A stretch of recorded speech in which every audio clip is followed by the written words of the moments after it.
कहते हैं समय से पूर्व कुछ नहीं होता, हर बात का एक समय होता है। समय से पूर्व ना सूर्योदय होता है ना सूर्यास्त होता है। समय से पूर्व पौधों में ना पुष्प खिलते हैं ना फल।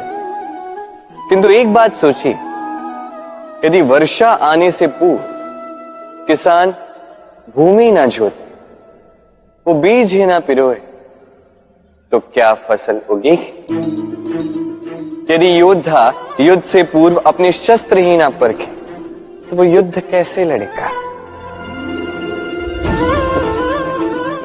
इसका अर्थ ये है, समय आपका जब आना है तब अवश्य आएगा, किंतु तब तक ये महत्वपूर्ण है कि आप स्वयं को उसके लिए सज्ज रखें, क्योंकि ये अवसर, ये शब्द बोलने में जितना छोटा है, ये आता भी उतने छोटे समय के लिए है और फिर निकल जाता है। अब यदि अवसर आपके हाथ आ जाए और यदि आप उसके लिए सज्ज ही ना हो, तो आपको सफलता कैसे मिलेगी? तो आप उचित समय की प्रतीक्षा कीजिए, उस अवसर की प्रतीक्षा कीजिए, किंतु तब तक निरंतर प्रयासों से स्वयं को और सक्षम बनाते रहिए, क्योंकि सफलता आपकी प्रतीक्षा कर रही है। बस उसके लिए सज्ज रहिए। राधे राधे। हम में से कई लोग अक्सर स्वयं को अकर्मण्य मान लेते हैं। सोचते हैं अब तक इतने प्रयास किए, कुछ नहीं मिला, कदाचित आगे भी कुछ नहीं मिलेगा, और इसीलिए अपने जीवन का सारा बोझ किसी और के कंधे पर डाल देते हैं। स्वयं पर विश्वास ही खो देते हैं।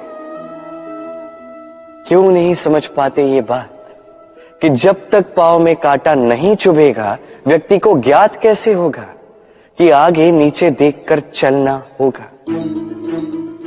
सूर्य को स्वयं जलना पड़ता है ताकि दूसरों को प्रकाश दे सके।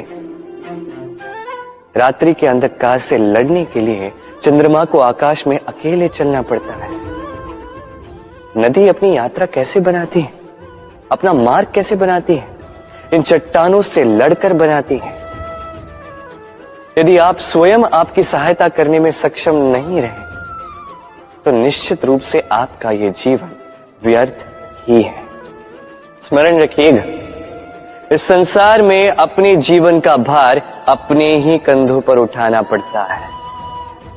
दूसरों के कंधों पर केवल शव यात्रा चलती है। और इस संसार में जीवित वही है जो आत्मनिर्भर है।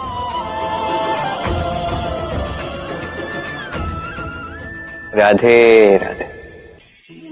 हम सभी कुछ न कुछ पढ़ चुके हैं, कुछ न कुछ सीख चुके हैं, किंतु ये ज्ञान का केवल प्रारंभ है। हमारी चेतना कहां से जागी, ये जानते हुए भी हम समझ नहीं पाते। तो चलिए आज पुनः एक बार सीखते हैं ज्ञान का ककहरा। व्यंजनों का प्रारंभ होता है क से। क से कबूतर, ये पढ़ते पढ़ते हम शब्द रचना सीखते हैं, उसके पश्चात सब कुछ। किंतु क्या कभी आपने सोचा है कि ये क से ही क्यों प्रारंभ होता है? कोई और व्यंजन क्यों नहीं? क्योंकि ये क दर्शाता है करुणा। करुणा जो सबसे महत्वपूर्ण भाव है। इसी करुणा के कारण आप किसी भी व्यक्ति या किसी भी जीव के मन की भावनाएं, उसकी समस्याएं, उसकी पीड़ा समझ पाते हैं। करुणा ही है जो प्रेम को जन्म देती है। करुणा ही है जो विवेक को जागृत करती है। तो क से करुणा यदि आप सीख गए, तो ज्ञान से ज्ञानी बनने में अधिक समय नहीं लगेगा। राधे राधे।